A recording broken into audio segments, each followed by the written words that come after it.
Lembaga Swadaya Masyarakat An-Nahal gelar pentas budaya Sunda bertemakan Bela Lindungi dihadiri tokoh perwakilan pemerintah daerah kota dan Kabupaten Sukabumi.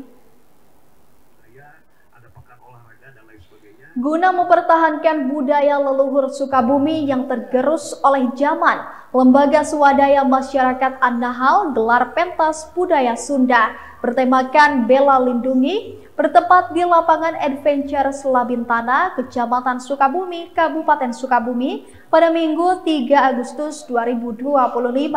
Pentas budaya ini dihadiri oleh tokoh perwakilan pemerintah daerah kota dan Kabupaten Sukabumi, anggota DPR RI Desi Ratnasari, serta Deputi Nilai Kebangsaan Lembaga Pertahanan Nasional, Majen TNI Rido Hermawan. Acara pentas budaya tersebut menampilkan berbagai kelompok budaya tradisional Sukabumi sebagai bentuk mewariskan budaya leluhur yang tergerus oleh zaman.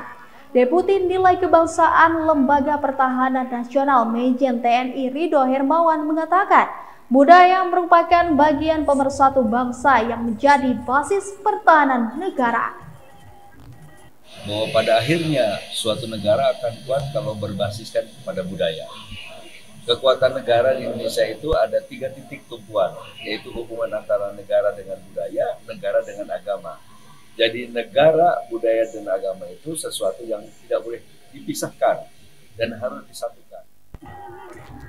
Sementara itu, Dewan Pembina LSM An-Nahal Saifullah menilai pentas budaya ini guna mempertahankan budaya leluhur agar tidak tergerus oleh kemajuan zaman. Maka dari itu, LSM An-Nahal menggelar pentas budaya agar dapat mewariskan kepada generasi selanjutnya.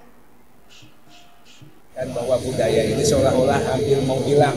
Nah, kita lah hampir mau punah. Ya, kita hari ini yang masih hidup, gimana caranya kita membangkitkan gairah kembali, mengingatkan bahwa kita punya budaya yang sangat aheng, yang sangat luar biasa hari ini, yang betul-betul harus kita jaga bersama. Dari Kecamatan Sukabumi, Kabupaten Sukabumi, Iqbal Bakar, Tim Liputan NGS TV melaporkan.